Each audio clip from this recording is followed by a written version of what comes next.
Hello everyone, welcome to my channel. आइए देखते हैं यातायात के बारे में। आप जानते होंगे यातायात हमारे जीवन का एक अभिन्न अंग है और एक हिस्सा बन चुका है। यातायात के कारण हम अपनी जो भी दूरी रहेगी उसको बहुत ही कम समय में तय कर सकते हैं। अगर आज आपको कहीं भी पहुंचना हो तो उसके लिए चाहे एयरपोर्ट हो, चाहे ट्रेन हो, चाहे जो है कोई ऑटो वगैरह, किसी तरीके से आप जो है एक स्थान दूसरे स्थान पर भ्रमण करते हैं, जाते रहते हैं, अपनी आवश्यकताओं को की पूर्ति करते हैं। तो आज हम इस वीडियो में बात करेंगे यातायात साधन के बारे में। आइए देखते हैं कि यातायात के साधन क्या हैं और वो हमारे लिए किस प्रकार के उपयोगी हैं। बहुत साधन ऐसे हैं कि जो इस प्रकार से जटिल हैं, उनका जो कॉस्टली, बहुत ज़्यादा कॉस्टली हैं, तो उसे किस प्रकार से और कहाँ से हम उसको जो है वहन कर सकते हैं। आइए वीडियो में शुरू करते हैं। तो आइए देखेंगे यातायात के साधनों के प्रकार। पहले तो आप जान लीजिए यातायात किसे कहते हैं। तो एक स्थान से दूसरे स्थान पर चलना, एक स्थान से दूसरे स्थान पर चलना किसी भी आवश्यकता की पूर्ति के लिए जिसमें हमारा कार्य संभव हो, उसे ही हम यातायात कहते हैं। तो यातायात के साधनों के प्रकार कौन कौन से हैं, अर्थात यातायात कितने प्रकार हैं, आइए देखते हैं वीडियो में। तो यातायात को मुख्यतः 5 भागों में बाँटा गया है। पहला है जलमार्ग यातायात, अर्थात जलमार्ग के माध्यम से यातायात कैसे किया जा सकता है। दूसरा है थलमार्ग यातायात, तीसरा है हवाई यातायात, तीसरा है चौथा रेल यातायात, पाँचवा है पाइपलाइन यातायात और छठा है हमारा जो लास्ट है वो है अंतरिक्ष यातायात। तो आइए देखते हैं पहला हम जल यातायात के बारे में। जलमार्ग यातायात, जिसे आप वाटर ट्रांसपोर्ट के नाम से भी जानते हैं। जल के रास्तों से किए गए यातायात को जलमार्गीय यातायात कहा जाता है। पृथ्वी पर 73% जल है और ज़्यादा वजन के साथ यातायात करना आकाशीय मार्ग अनुकूल नहीं होता। इसलिए एक देश से दूसरे देशों की अगर हमें यात्रा करनी हो, व्यापारिक परिवहन के लिए जलमार्गों का उपयोग किया जाता है। जलमार्ग के यातायात में पानी के जहाज इत्यादि साधन काम में आते हैं। नेक्स्ट है थल मार्ग यातायात, जिससे आप लैंड ट्रांसपोर्ट के नाम से भी जानते हैं। ये वीडियो कंटिन्यू करते हैं। थलमार्गी यातायात अर्थात जमीनी रास्तों से किया जाने वाला परिवहन। सबसे ज़्यादा जमीनी मार्गों से यातायात को सूचना दी जाती है, अर्थात यातायात को चुना जाता है। जमीनी यातायात के लिए कुछ मानक निश्चित किए गए हैं, जैसे कि नियम के अनुसार वाहन चलाना इत्यादि। कम दूरी के लिए यह अनुकूल है, मगर लंबी दूरी के लिए अन्य प्रकार के यातायात का चुनना पड़ता है। तो ये देखते हैं यातायात के साधन। कोई भी साधन जिनका प्रयोग एक स्थान से दूसरे स्थान तक आने जाने के लिए किया जाता है, उससे हम यातायात की संज्ञा देते हैं। यातायात के साधनों को परिवहन का साधन भी कहा जाता है। इनके आविष्कार से मनुष्य के श्रम और समय की बचत होती है। यातायात के जो सहायता से हमारे जो भी है परिवहन एवं समय की बचत होती है, जिससे आप आसानी से अपनी दूरी को तय कर सकते हैं। आइए देखते हैं यातायात साधनों के जो युग हैं वो कौन कौन से थे। पहला था प्राचीन युग। प्राचीन काल में मनुष्य के पास यातायात के साधन नहीं थे और वह पैदल ही यात्रा करता था। एक स्थान से दूसरे स्थान तक पहुंचने में उसे लंबा समय तय करना पड़ता था। नेक्स्ट है मध्यम युग। मध्यम युग में मनुष्य ने यातायात के साधन के रूप में पशुओं का प्रयोग करना शुरू किया। पहिए के आविष्कार से यातायात साधनों में क्रांति आई, जिससे तांगा, इक्का आदि यातायात साधन बनाए गए। नेक्स्ट है आधुनिक युग। आज का युग विज्ञान का युग है और विज्ञान ने इतनी प्रगति कर ली है कि उसने अलग-अलग मार्ग के लिए अलग-अलग यातायात के साधन बनाए हैं। अलग-अलग मार्ग के लिए उन्होंने अलग यातायात साधन बनाए हैं। आइए देखते हैं हम वायु यातायात के बारे में। हमारे हवाई जहाज की क्षेत्र प्रणाली की सुरक्षा और दक्षता सुनिश्चित करने के लिए हर मिनट, हर घंटे, हर दिन पुरुष और महिलाएं काम पर हैं। एफएए दुनिया के सबसे बड़े व्यस्तम हवाई क्षेत्र के लिए हवाई यातायात सेवाएं प्रदान करता है। अमेरिका की राष्ट्रीय हवाई क्षेत्र प्रणाली के माध्यम से हर दिन हजारों विमानों को उनके गंतव्यों तक सुरक्षित और शीघ्रता से निर्देशित किया जा सकता है। नेक्स्ट है अंतर्राष्ट्रीय हवाई यातायात नियंत्रक दिवस। ये यातायात को बढ़ावा देने के लिए अंतर्राष्ट्रीय हवाई यातायात दिवस, जिसे 20 अक्टूबर को मनाया जाता है। इस पर हवाई यातायात के नियंत्रण में जुटे लोगों को सलाम। यात्रा सुरक्षित और सुविधाजनक बनाने के लिए उनका शुक्रिया। आइए देखते हैं इस वीडियो में। नेक्स्ट कि एयर ट्रांसपोर्ट से आप क्या समझते हैं, अर्थात एयर ट्रांसपोर्ट क्या होता है। एयर ट्रांसपोर्ट इसी यातायात का ही हिस्सा है। आइए देखते हैं। हवाई परिवहन विमानों एयरक्राफ्ट के द्वारा किया जाता है।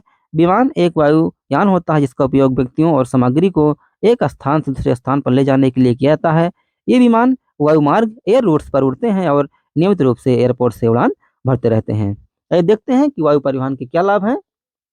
आज वायु परिवहन तीव्रतम, आरामदायक व प्रतिष्ठित परिवहन का साधन है। इसके द्वारा अति दुर्गम स्थानों जैसे ऊंचे-ऊंचे मरुस्थलों, घने जंगलों व लंबे समुद्री रास्तों को सुगमता से पार किया जा सकता है। रेल परिवहन तथा सड़क परिवहन के दबाव में कमी करते हैं। नेक्स्ट है वायु परिवहन की क्या विशेषताएं हैं, ये देखते हैं। प्राकृतिक आपदाओं के समय कहीं भी राहत पहुंचाई जा सकती है। दुर्गम क्षेत्रों में वायु परिवहन उपयुक्त है। वायु परिवहन महंगा परिवहन साधन है। वायु परिवहन का दूसरा नाम क्या है, आइए वीडियो में देखते हैं। परिवहन मानव द्वारा संचालित एक महत्वपूर्ण आर्थिक प्रक्रिया है। आर्थिक क्रियाओं के त्रिस्तरीय वर्गीकरण में परिवहन को तृतीयक आर्थिक क्रिया के अंतर्गत सम्मिलित किया जाता है। किसी भौतिक माध्यम द्वारा वस्तुओं या व्यक्तियों को एक स्थान से दूसरे स्थान के जाने के लिए स्थानांतरण या आवागमन को परिवहन या यातायात की संज्ञा दी जाती है। देखते हैं कि हवाई परिवहन के क्या नुकसान है। फ्रेंड्स, आप जानते हैं कि जिस चीज़ में प्रॉफिट होती है उसी में लॉस भी होता है, अर्थात अगर कि कोई चीज़ हमारे लिए जो है अच्छी साबित हो रही है तो कभी कभी कुछ कारणों में वह गलत भी साबित होती है। देखते हैं, अगर अच्छा बुरा ना हो तो हम किसी भी चीज़ के बारे में दोनों पहलू नहीं देख पाएंगे। तो उसके अच्छे पहलू क्या हैं, उसके बुरे पहलू हैं। जो भी अच्छे पहलू हैं हमें उन पर ध्यान देना चाहिए। बाकी जो बुरे पहलू हैं, जरा से कहीं कुछ कमी रह जाती है तो हमें उनको नकारना चाहिए। आइए देखते हैं। हवाई परिवहन में अन्य विकल्पों की तुलना में अधिक लागत शामिल हो सकती है और यह सभी वस्तुओं के लिए उपयुक्त नहीं है। उड़ानें देरी या रद्द होने के अधीन हैं। आपके द्वारा उपयोग किए जाने वाले प्रत्येक हवाई अड्डे पर आपको करों का भुगतान करना होगा। ईंधन और मुद्रा अधिकार आमतौर पर माल ढुलाई लागत में जोड़ा जाएगा। आइए देखते हैं कि वायु परिवहन के क्या अवगुण है जिससे हवा में हानिकारक तत्व मिलते हैं। वायु परिवहन में प्लेन तथा हेलीकॉप्टर जैसे यातायात के साधनों से निकलने वाली उष्मा तथा हानिकारक तत्व हमारे पर्यावरण में कार्बन डाइऑक्साइड की मात्रा बढ़ाते हैं, जिससे ग्लोबल वार्मिंग भी बढ़ती है। आइए देखेंगे कि भारत में वायु परिवहन सेवाएं कौन प्रदान करता है। तो भारत में परिवहन जो सेवाएं होती हैं वो एयर इंडिया और इंडियन एयरलाइंस के माध्यम से होता है। तो एयर इंडिया भारत की ध्वजवाहक विमान सेवा है जिसका मुख्यालय नई दिल्ली में है। यह एयर इंडिया लिमिटेड के पूर्व मालिक भारत सरकार द्वारा बिक्री पूर्ण करने के बाद टाटा सन्स की पूर्ण स्वामित्व वाली सहायक कंपनी टाइलेस प्राइवेट लिमिटेड के स्वामित्व में है। अगर कोई पूछे आपसे कि एयर इंडिया और इंडियन एयरलाइन में क्या अंतर है, तो आप जानेंगे जो भी गृह एयरपोर्ट हैं, अर्थात जो भारत से भारत में ही उड़ान उड़ान जो है प्रारंभ करते हैं, उन्हें जो है इंडियन एयरलाइंस के नाम से जानते हैं। और अगर एक देश से दूसरे देश में कोई भी कनेक्टिविटी अगर हो एरोप्लेन के माध्यम से, तो उसे एयर इंडिया के नाम से जानते हैं। आइए देखते हैं कि प्लेन कैसे उड़ता है। तो प्लेन लिफ्ट, थ्रस्ट, पेट और ड्रैग के सहारे उड़ता है। तो प्लेन पर 4 फोर्स काम करती है। देखते हैं कौन कौन से हैं। पहला है लिफ्ट, प्लेन को विंग से लिफ्ट मिलता है और ये ऊपर उठता है। दूसरा है ड्रैग, ये बैकवर्ड फोर्स है जो प्लेन को पीछे की तरफ धकेलती है। तीसरा है वेट, ये डाउनवर्ड फोर्स है, ग्रेविटी प्लेन को नीचे की तरफ खींचती है। नेक्स्ट है थ्रस्ट, इंजन की मदद से थ्रस्ट पैदा होता है जो प्लेन को आगे ले जाता है, जो प्लेन को आगे ले जाता है। हमारा रेल ट्रांसपोर्ट, आगे हमारा है रेल ट्रांसपोर्ट। तो भारत में रेल का परिवहन, आइए देखते हैं इसका इतिहास। Transport and communication, Patiala state metro trainway विश्व की प्रथम मेट्रो ट्रेन अगर कोई पूछे आपसे, लंदन में 10 मई 1963 में शुरू की गई थी। चीन की संघाई मेट्रो विश्व की पहली सबसे लंबी सेवा थी। मेट्रो के अलग अलग नाम, London metro, tube Paris metropolitan America, Subway तथा टी। 4 भारतीय रेल मार्गों को विश्व विरासत सूची में शामिल किया गया है। दार्जिलिंग हिमालयन रेलवे उपनाम toy train, Chhatrapati Sahuji terminal, Nilgiri mountain railway उपनाम ब्लू माउंटेन ट्रेन, कालका शिमला रेलवे जिसे उपनाम टॉय ट्रेन के नाम से भी जानते हैं। तो इसमें परिवहन तथा संचार में कई हैं, जैसे राष्ट्रीय राजमार्ग, राज्यों के राजमार्ग और सीमावर्ती सड़कें। सरकार इसके लिए विभिन्न विभिन्न वो भी चलाती है। जैसे मान लीजिए भारतीय राष्ट्रीय राजमार्ग प्राधिकरण, राज्य लोक सेवा निर्माण विभाग, सीमा सड़क संगठन, जो स्वर्णिम चतुर्भुज स्कीम आई थी, और उत्तर दक्षिण व पूर्व पश्चिम कॉरिडोर, दिल्ली मुंबई औद्योगिक गलियारा परियोजना, भारतमाला परियोजना। तो ये देखते हैं कि पाइपलाइन परिवहन व जल परिवहन। पाइपलाइन परिवहन और जल परिवहन में क्या है कि सरकार का एक लक्ष्य है कि आखिरी छोर तक इसको पहुंचाया जाए। और संरचना की मास्टर सूची का समीक्षा एक विशेषज्ञ समिति द्वारा की जाएगी। रेलवे के लिए 2.4 लाख करोड़ के पूंजीगत परिवहन का प्रावधान किया गया है। 100 महत्वपूर्ण अवसंरचना परियोजनाओं की पहचान की गई है। 50 अतिरिक्त हवाई अड्डे, हेलीपोर्ट्स, वाटर एरोड्रोम और एडवांस लैंडिंग ग्राउंड का पुनरुद्धार किया जाएगा। तटीय नौवहन को सरकारी निजी भागीदारी के जरिए इसको बढ़ाया जाएगा। देखते हैं कि इंडियन रेलवे के निजीकरण को हरी झंडी जो मिली थी, पायलट प्रोजेक्ट के तहत दिसंबर से लगेगी इसमें बोली। तो देखते हैं 109 रूट पर दौड़ेंगी 150 हाई स्पीड की ट्रेनें, और 2023 तक शुरू की उम्मीद 12 स्टेशनों से दौड़ेंगी ट्रेनें। प्राइवेट कंपनियों तय करेंगी ट्रेन का स्टॉपेज, और मेक इन इंडिया के तहत बनाई जाएंगी अलग से अन्य ट्रेनें। तो ट्रेन में अक्सर दुर्घटना हो जाती है, ऐसा आप लोग जानते हैं। तो ट्रेन में दुर्घटना ना हो, इससे बचने के लिए मालगाड़ियों में कवच सिस्टम जो गवर्नमेंट लेके आई थी, कवच सिस्टम क्या है इसके बारे में देखते हैं। भारतीय रेलवे ने कवच को technology system research in design and standard organisation के साथ मिलकर किया है डेवलप। जैसे ही पटरी पर दूसरी ट्रेन के होने का सिग्नल मिलेगा, कवच ट्रेन को ऑटोमेटिक रूप से रोक देगा। कवच को साउथ सेंट्रल रेलवे के 1445 किलोमीटर रूट और 77 ट्रेनों में जोड़ा गया है। सिस्टम में कवच का संपर्क पटरियों के साथ साथ ट्रेन के इंजन से भी होगा। तो भारतीय ट्रेन समय समय पर अपना एक रेल शुरू करता है। तो भारतीय रेल शुरू कर रहा है पूर्णतः आरक्षित ग्रीष्मकालीन विशेष ट्रेन, शीतकालीन, ग्रीष्मकालीन और भी मेला स्पेशल बहुत सारी ट्रेनें चलाई जाती हैं। तो इसके बारे में आप देख रहे हैं, और आइए आगे वीडियो कंटिन्यू करते हैं। तो यहाँ तक आपने देखा, अब देखते हैं कि रेल परिवहन से आप क्या समझते हैं। तो वीडियो में आगे कंटिन्यू करते हैं। रेल परिवहन भारत के आंतरिक स्थल परिवहन की स्नायु प्रणाली है। भारतीय रेल तंत्र यहाँ के जीवन को प्रभावित करता है और माल तथा सवारियों को ढोने में सबसे अधिक महत्वपूर्ण भूमिका निभाता है। रेल परिवहन तंत्र ने भारत के आर्थिक विकास तथा राष्ट्रीय एकीकरण के लिए विशेष योगदान दिया है। आइए देखते हैं कि हमारे जीवन में रेल परिवहन का क्या महत्व है। रेल परिवहन को देश की माल एवं यात्री के लिए महत्वपूर्ण संसाधन है। यह देश के विभिन्न क्षेत्रों को जोड़ने का कार्य करता है। देश में दूर स्थित क्षेत्रों से व्यक्ति को देश की यात्रा, तीर्थ यात्रा एवं शिक्षा के स्थानों तक पहुंचाने का कार्य करती है, जिससे कि एकता को बनाई रखती है। आइए देखेंगे कि रेल कितने प्रकार की होती है, अर्थात रेल की जो पटरियां हम देखते हैं ऐसे ही वो कितने प्रकार की होती हैं। भारत में 4 प्रकार के रेलवे गेज का उपयोग किया जाता है। पहला है narrow gauge, broad gauge, metre gauge और स्टैंडर्ड गेज। दिल्ली मेट्रो के लिए जो स्टैंडर्ड गेज का प्रयोग किया है आप जानते हैं। ब्रॉड गेज को वाइड गेज या बड़ी लाइन भी कहा जाता है। क्या है ट्रेन का फुल फॉर्म, आइए देखते हैं। अंग्रेजी में जिसे ट्रेन कहते हैं उसे हिंदी में लोग रेलगाड़ी या लौह पथगामी कहते हैं, लेकिन अंग्रेजी के शब्द ट्रेन का फुल फॉर्म होता है टूरिस्ट रेलवे एसोसिएशन इंक। इसी को शॉर्ट फॉर्म में ट्रेन कहा जाता है। देखेंगे रेल परिवहन कहाँ और कैसे है। उत्तरी मैदान में रेल परिवहन का सबसे सुविधाजनक साधन है, क्योंकि ये मैदान घनी आबादी वाले, कृषि संसाधनों से समृद्ध हैं और भूमि की ढलान कम होने के कारण रेलवे का निर्माण इसमें आसान होता है। देखते हैं कि रेलवे की खोज किसने की थी। इसके जो जो इसकी हिस्ट्री है उसके बारे में जानेंगे। दुनिया में पहली रेलवे लाइन 1825 में बनी, जब जॉर्ज स्टीफेंसन ने इंग्लैंड के स्टॉकटन और डार्लिंगटन शहरों को रेल से जोड़ा था। इस लाइन का उद्देश्य कोयले का परिवहन करना था।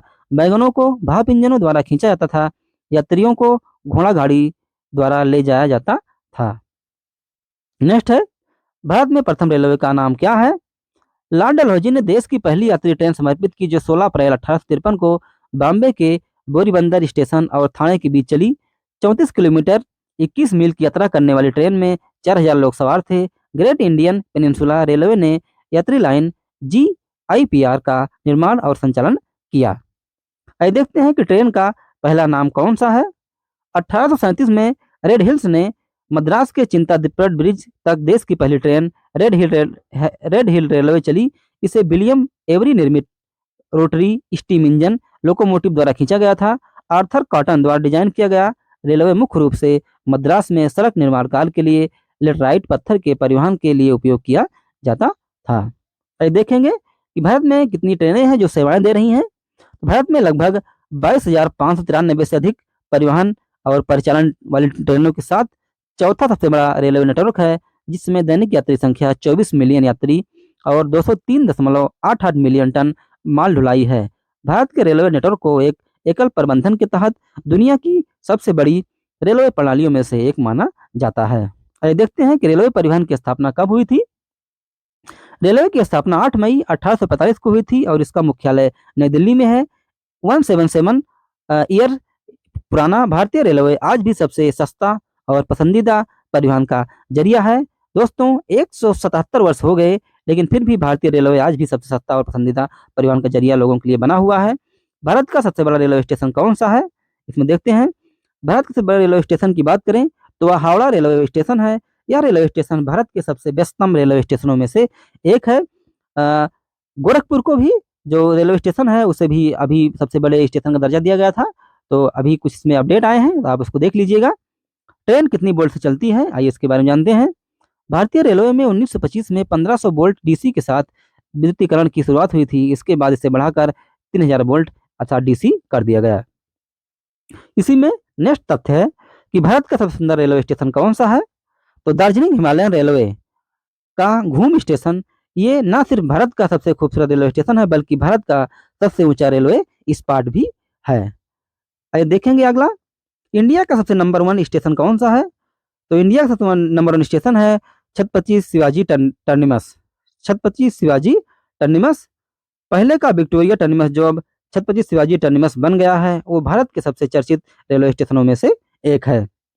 तो ये रहा रेलवे के बारे में। और आइए देखते हैं हम पाइपलाइन परिवहन क्या होता है और पाइपलाइन परिवहन का हमारे लिए क्या उपयोग है और हम उसके प्रयोग को और आगे कैसे बढ़ा सकते हैं। आइए वीडियो कंटिन्यू करते हैं। पाइपलाइन परिवहन, पाइपलाइनों का सर्वप्रमुख उपयोग जल, पेट्रोलियम तथा प्राकृतिक गैस जैसे सरल व तरल गैसीय पदार्थों के अबाधित परिवहन के लिए किया जाता है। विश्व के अनेक भागों में खाना पकाने की गैस एलपीजी की आपूर्ति पाइपलाइनों के माध्यम से की जाती है। भारत में पाइपलाइन परिवहन की शुरुआत कब हुई थी, आइए इसकी हिस्ट्री के बारे में देखते हैं। हजीरा विजयपुर जगदीशपुर भारत की पहली क्रॉस स्टेट गैस पाइपलाइन है। परियोजना की शुरुआत 1986 में उत्तर प्रदेश राज्य में स्थित उर्वरक संयंत्रों को गैस की आपूर्ति के लिए गेल इंडिया लिमिटेड को शामिल करने के बाद की गई थी। गैर शाखित 1750 किलोमीटर ग्रिड वाली परियोजना का पहला चरण 1997 में चालू किया गया था। आगे देखते हैं इसी वीडियो में पाइपलाइन परिवहन की विशेषताएं क्या हैं, अर्थात पाइपलाइन में कौन कौन सी मुख्य विशेषताएं शामिल होती हैं। पाइपलाइन परिवहन के मुख्य गुण निम्नलिखित हैं, आइए देखते हैं उसके बारे में। पाइपलाइनों को बिछाने के लिए भूमि अधिग्रहण नहीं करना पड़ता। इसमें किसी और प्रकार की बर्बादी भी नहीं होती। इससे ऊर्जा का उपयोग भी कम मात्रा में होता है और समय भी नष्ट नहीं होता। पाइपलाइनें परिवहन का सस्ता, तीव्र, सक्षम और पर्यावरण अनुकूल तरीका है। नेक्स्ट देखते हैं इसी में सबसे बड़ी पाइपलाइन कौन सी है, तो सबसे बड़ी pipeline Jamnagar Loni LPG pipeline. Jamnagar Loni LPG pipeline, Jamnagar Loni LPG pipeline यह भारत की सबसे बड़ी एलपीजी पाइपलाइन है। यह पाइपलाइन 1410 किलोमीटर लंबी है। यह पाइपलाइन 1410 किलोमीटर लंबी है। इसी में आगे देखते हैं कि पाइपलाइन किस चीज़ से बनी होती है, तो ये देखते हैं। पाइपलाइनों में आमतौर पर धातु जैसे स्टील, कच्चा लोहा और एल्यूमिनियम से बने पाइप के खंड होते हैं। हालांकि कुछ कंक्रीट, मिट्टी के उत्पादों और कभी-कभी प्लास्टिक से बने होते हैं। अनुभागों को एक साथ वेल्ड किया जाता है और ज़्यादातर मामलों में भूमिगत रखा जाता है। अधिकांश देशों में पाइपलाइनों का व्यापक नेटवर्क है। आइए देखेंगे कि भारत में सबसे बड़ी पाइपलाइन कौन सी है, तो जैसा आप जानते भी होंगे हजीरा बीजापुर जगदीशपुर। हजीरा बीजापुर जगदीशपुर जिसे एचबीजी के नाम से जानते हैं। हजीरा बीजापुर जगदीशपुर गैस पाइपलाइन दुनिया की सबसे बड़ी और सबसे लंबी भूमिगत पाइपलाइन है। सलाया मथुरा पाइपलाइन जिसे आप एसएमपीएल और पारादीप हल्दिया बरौनी पाइपलाइन भारत में कच्चे तेल की पाइपलाइन हैं। देखते हैं कि भारत में कितनी पाइपलाइनें हैं, तो 2020 तक भारत में 17,301 किलोमीटर से अधिक कच्चे तेल की पाइपलाइनें और 22,358 किलोमीटर लंबी पेट्रोलियम उत्पाद पाइपलाइनें थीं। नेक्स्ट है भारत की सबसे पुरानी पाइपलाइन कौन सी है, तो नाहरकटिया नुनमती बरौनी पाइपलाइन। नाहरकटिया नुनमती बरौनी पाइपलाइन जो 1962 में नाहरकटिया तेल क्षेत्र से नुनमती तक कच्चा तेल लाने के लिए भारत में निर्मित पहली पाइपलाइन थी। नेक्स्ट है डाटा पाइपलाइनें में मुख्य 3 चरण क्या क्या हैं, तो डेटा पाइपलाइन में 3 आवश्यक तत्व होते हैं, एक स्रोत या स्रोत, प्रसंस्करण और चरण और एक गंतव्य।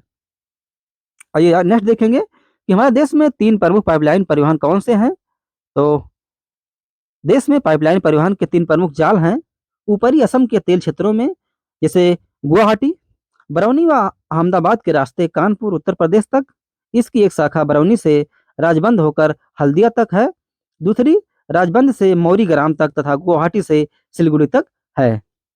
नेक्स्ट है इसी में सबसे ज़्यादा पाइपलाइन किस राज्यों में स्थित हैं, तो देखते हैं इसके बारे में। निचले 48 अमेरिकी राज्यों में से जिसके माध्यम से सबसे अधिक प्राकृतिक गैस पाइपलाइन चल रही है वह है टेक्सास, 58,588 मील, लुइसियाना 18,900 मील, अगला है ओक्लाहोमा 18,539, कंसास 15,386, इलिनोइस 11,900 और कैलिफोर्निया 11,770 हैं। नेक्स्ट है कि पाइपलाइन कंपनियां कितनी हैं, अर्थात जो भी पाइपलाइन कंपनियां बनाती हैं तो वो कौन कौन सी कंपनियां हैं, आइए उनके बारे में देखते हैं। संयुक्त राज्य अमेरिका के ऊर्जा परिवहन नेटवर्क में 2.5 मिलियन और से अधिक पाइपलाइनें शामिल हैं। यह पृथ्वी का लगभग 100 बार चक्कर लगाने के लिए पर्याप्त है। ये पाइपलाइनें बड़ी और छोटी लगभग 3,000 कंपनियों द्वारा संचालित की जाती हैं। नेक्स्ट है, 22 देश की सबसे बड़ी गैस पाइपलाइन कौन सी है। अभी देश में सबसे लंबी पाइपलाइन 1415 किलोमीटर है। इस पाइपलाइन से हमारे देश में सबसे लंबी गैस पाइपलाइन होने का रुतबा सरकारी गैस कंपनी गेल के पास था, जिसकी लाइन गुजरात में जामनगर से लेकर यूपी के लोनी तक A415 किलोमीटर तक बिछी है। इसके अलावा गेल के ही पास 623 किलोमीटर लंबी विशाखापट्टनम से सिकंदराबाद तक की पाइपलाइन भी है, जो विशाखापट्टनम से सिकंदराबाद तक की पाइपलाइन भी है। आइए देखते हैं कि गैस पाइपलाइन के क्या बेनिफिट हैं। आपको सिलेंडर बुक करवाने, लाने ले जाने या अचानक गैस खत्म होने ऐसे झंझट से यह तमाम झंझटों से पूरी तरह से मुक्त मिल जाएगी। यानी अब खाना बनाने के लिए आपको सिलेंडर की कोई ज़रूरत नहीं होगी, बल्कि इसकी जगह सीधे एक पाइपलाइन होगी और उसी के ज़रिए चूल्हे तक गैस पहुँचेगी। इसमें देखेंगे क्या इसके दोष हैं। इसमें लोच का अभाव होता है। एक बार बिछाने के बाद इसकी क्षमता में वृद्धि नहीं की जा सकती। पाइपलाइन की सुरक्षा करना कठिन है तथा भूमिगत पाइपलाइन की मरम्मत में कठिनाई आती है। पाइपलाइन के टूट जाने के बाद अधिक हानि की संभावना होती है, जिससे भूमि जो है पॉल्यूटेड हो जाती है, अर्थात प्रदूषित हो जाती है। पाइपलाइन परिवहन की संरचना में लागत व्यय अधिक आती है। नेक्स्ट देखेंगे कि डाटा पाइपलाइन उदाहरण क्या है। डेटा पाइपलाइन प्रक्रियाओं की एक श्रृंखला है जो डेटा को एक स्रोत से गंतव्य डेटाबेस तक हस्तांतरित करती है।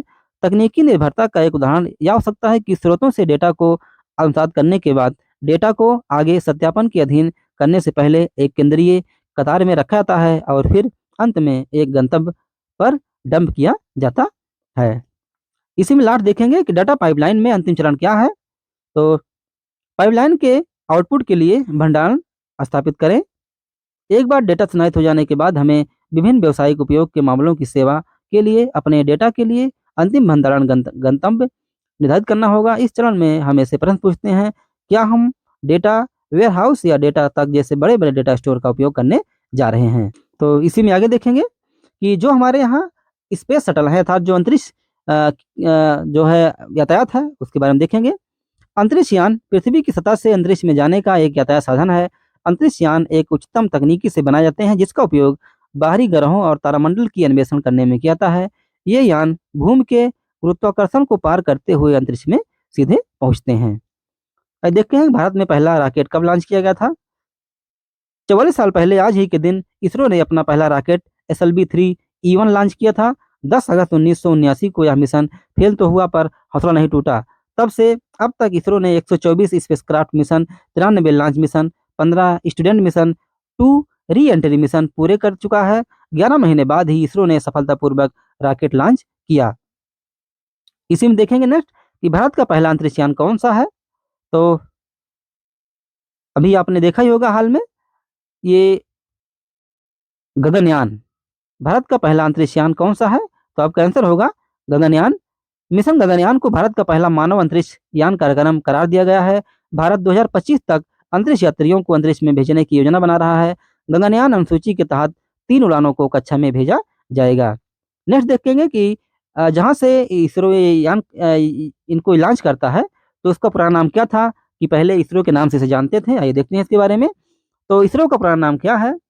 पहले इसरो को भारतीय राष्ट्रीय अंतरिक्ष अनुसंधान समिति, भारतीय राष्ट्रीय अंतरिक्ष अनुसंधान समिति इंस्पायर के नाम से जाना जाता था, जिसे डॉक्टर विक्रम ए साराभाई की दूरदर्शिता पर 1962 में भारत सरकार द्वारा स्थापित किया गया था। इसरो का गठन 15 अगस्त 1969 को किया गया था तथा अंतरिक्ष प्रौद्योगिकी का उपयोग करने के लिए विस्तारित भूमिका के साथ इनकोस्पार की जगह ली थी। देखेंगे कि अंतरिक्ष में अंधेरा क्यों होता है। इसे आप एक रोचक तथ्य के रूप में भी कह सकते हैं। सूर्य की किरणें सीधी लाइन में यात्रा करती हैं और उनका रंग फैलता नहीं है, क्योंकि स्पेस में कोई ऐसे कण नहीं है कि वो लाइट को ज़्यादा रिफ्लेक्ट कर पाएँ। इसी वजह से स्पेस में अंधेरा होता है। नेक्स्ट है पहला रॉकेट किसने बनाया था। तो आइए देखते हैं इसके बारे में। Doctor Robert H Goddard doctor Robert H Goddard ने 16 मार्च 1926 को पहला तरल ईंधन वाला रॉकेट सफलतापूर्वक लॉन्च किया था। ठीक 75 साल हो गए हैं। डॉक्टर गोडार्ड की अपनी जीवनी में मिल्टन लेहमैन ने इस घटना को इतिहास में राइट की तरह एक युगांतकारी उपलब्धि कहा है। किट्टी हाक में भाई। आइए देखेंगे आगे कि चांद पर जाने वाले प्रथम भारतीय कौन थे। इस जीवित व्यक्ति की जीवनी में कोई भी स्रोत अथवा संदर्भ नहीं है। कृपया विश्वसनीय स्रोत जोड़कर इसे बेहतर बनाने में मदद करें। भारत के प्रथम और विश्व के 138वें अंतरिक्ष यात्री राकेश शर्मा का जन्म 13 जनवरी 1949 को पंजाब राज्य के पटियाला राज्य में हुआ था, जो चांद पर जाने वाले पहले भारतीय थे।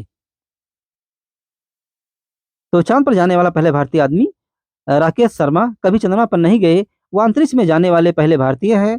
राकेश शर्मा एक अंतरिक्ष यात्री हैं। रूसी अंतरिक्ष एजेंसी ने एक अंतरिक्ष यात्री को अंतरिक्ष में काम करने के लिए प्रशिक्षित और प्रमाणित किया है। देखते हैं कि भारत में कितने अंतरिक्ष स्टेशन हैं। भारत में 45 से अधिक अंतरिक्ष अनुसंधान केंद्र हैं। भारत में पहला अनुसंधान केंद्र बनाने से पहले डॉक्टर साराभाई और डॉक्टर रामनाथन ने 1962 में इंस्कोस्पार अंतरिक्ष अनुसंधान के लिए भारतीय राष्ट्रीय समिति का गठन किया था। इंस्कोस्पार के गठन के बाद इसरो या भारतीय अंतरिक्ष अनुसंधान संगठन का गठन 1969 में किया गया था। नेक्स्ट है इसरो की नींव किसने रखी थी। तो आइए देखते हैं वीडियो में। इसरो को सबसे पहले भारतीय राष्ट्रीय अंतरिक्ष अनुसंधान समिति के रूप में जाना जाता था, जिसे अंतरिक्ष अनुसंधान की आवश्यकता को पहचानते हुए 1962 में डॉक्टर विक्रम साराभाई के सुझाव पर जवाहरलाल नेहरू के अधीन स्थापित किया गया था। इसको स्पार विकसित हुआ और 1969 में परमाणु ऊर्जा विभाग DAE के अंतर्गत इसरो बन गया। तो देखते हैं कि क्या कोई भारतीय चांद पर गया है। तो भारत को चांद पर जाने की सफलता मिल गई है। चंद्रयान 3 ने चांद की सतह पर उतरकर इतिहास रच दिया है। चंद्रमा के दक्षिण ध्रुव पर सफलतापूर्वक उतरने वाला भारत पहला देश बन गया। चंद्रमा पर विक्रम लैंडर की सॉफ्ट लैंडिंग के बाद प्रज्ञान रोवर उसमें से निकलेगा और चंद्रमा की सतह पर घूमकर शोध करेगा और जानकारी इकट्ठा करेगा। इसी में आगे देखते हैं। इसरो के जो चेयरमैन हैं उनका नाम S सोमनाथ है, जिनका जन्म 7 जुलाई 1963 को केरल में हुआ था और इन्होंने IISc बेंगलुरु से पोस्ट ग्रेजुएशन की है और परिवार है पत्नी और साला बेटा माधव बेटी और है मालिका। तो आगे देखते हैं नाव के बारे में, जो ऐसे ही हमारा जल परिवहन का एक हिस्सा है। नाव या नौका डांड, छेपड़ी, चप्पू, पतवार या पाल से चलने वाली एक प्रकार की छोटी जलयान है। आजकल नावें इंजन से भी चलने लगी हैं और इतनी बड़ी भी बनने लगी हैं कि पोत, जहाज और नौका के बीच भेद करना कठिन हो जाता है। वास्तव में पोत और नौका दोनों समानार्थक शब्द हैं, किंतु प्रायः नौका शब्द छोटे और पोत बड़े अर्थ में प्रयुक्त किए जाते हैं। प्राचीन चित्रों में बड़े बड़े जहाज तो कुछ अच्छी तरह चित्रित देखे जाते हैं, किंतु नावों के चित्र यहीं कहीं हैं भी तो अत्यंत अनगढ़ और असावधानी पूर्वक बने हुए हैं। केवल कहीं कहीं खुदाइयों में प्रस्तुरयुगीय अवशेषों के साथ इनके भी भग्नावशेष मिले हैं। पौराणिक जल प्लावन के बाद सतपथ ब्राह्मण के अनुसार, मनु के बाइबिल के अनुसार, नूह के और यूनान के अपोलोडोरस के अनुसार द्यूकालियन ने नाव में चढ़कर बचने की कथाएं अनेक देशों में मिलती हैं और भी अनेक ग्रंथों में नाव का जिक्र किया गया है, किंतु कहीं भी नाव के स्वरूप का वर्णन नहीं है। इसलिए बड़े बड़े जहाजों की तुलना में नाव का प्रारंभिक इतिहास प्रायः ज्ञात ही है। आजकल नावों के आदिम स्वरूपों को देखकर उनके उद्भव और विकास की रूपरेखा का केवल काल्पनिक अनुमान ही लगाया जा सकता है। आदिवासियों ने इधर उधर जाने और अपना सामान ढोने के लिए जब नदी नाले पार करने के आरंभिक प्रयास किए होंगे, तब उन्हें लकड़ी या हल्के पदार्थों की कुछ मात्रा बांधकर या फिर किसी वृक्ष का तना लेकर तथा उसे पानी में तैराकर अपने उद्देश्य में सफलता मिली होगी। इन्हीं में हम नाव या जहाज का मूल निहित मान सकते हैं। यह विवादास्पद है कि तना खोलकर बनाई हुई डोंगी पहले अस्तित्व में आई या पानी पर तैरने वाला सरपत, नरकुल आदि का बेड़ा।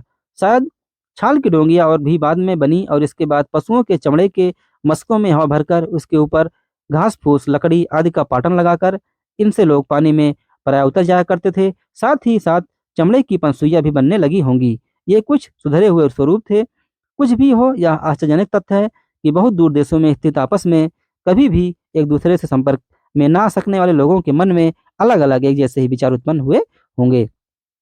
आरंभ में ये बड़े बड़े डोंगियां अपनी गति के लिए पानी के प्रवाह पर ही निर्भर होंगी, किंतु जब किसी ने यह खोज की होगी कि किसी लट्ठे या चप्पू की सहायता से वह इन्हें इच्छानुसार इधर उधर नदी की धारा के आर पार या प्रवाह के साथ अथवा उल्टे भी ले जा सकता है, तब उसे अपनी सफलता पर अवश्य ही बड़ा हर्ष और गर्व हुआ होगा। फिर तो नदियों, झीलों और कच्छों में विहार करते लोगों ने कभी-कभी अच्छे मौसम में तट से दूर समुद्र में भी जाना आरंभ कर दिया होगा। धीरे-धीरे प्रयोग से उनकी मांग बढ़ी, त्रुटियों की खोज हुई और सुधार भी सूझे। गति बढ़ाने की आवश्यकता अनुभव हुई।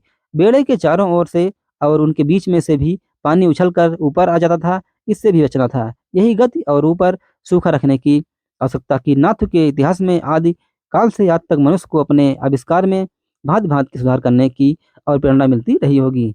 कुछ दृष्टियों से डोंगी अच्छी रही होगी, तो कुछ दृष्टियों से बेड़ा, जैसे डोंगी में पानी भीतर नहीं आता, किंतु उसमें ना तो बेड़े के बराबर वहन क्षमता ही है और ना ही उतना अस्थिर।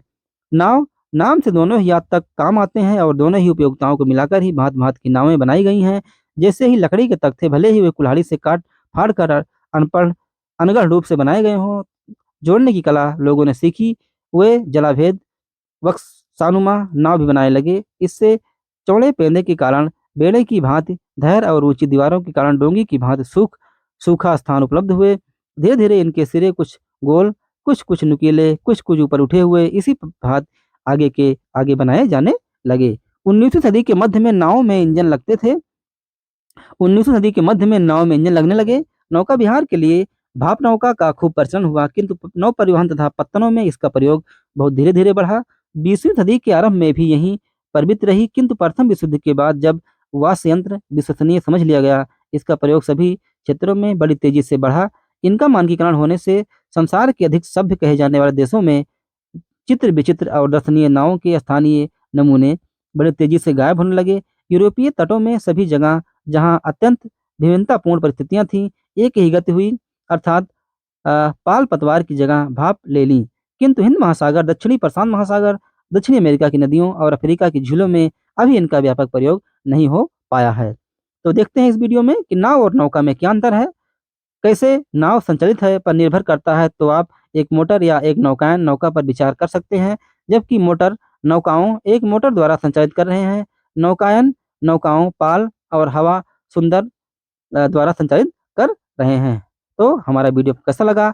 वीडियो में रहने के आपका बहुत-बहुत धन्यवाद। अगर वीडियो हमारा अच्छा लगा हो, कृपया अपने फ्रेंड्स और फैमिली में शेयर कीजिए। जितने लोगों के पास इसको शेयर करेंगे, उतने लोग इस वीडियो से लाभान्वित होंगे। अगर वीडियो में कोई इस प्रकार की त्रुटि रह गई है, जो हमें सुधार करने लायक है, तो आप मुझे ज़रूर बताइए, उस वीडियो को हम ज़रूर सुधार करेंगे। तो वीडियो में रहने के लिए बहुत-बहुत धन्यवाद। Thank you. आपका दिन शुभ हो। Have a great day.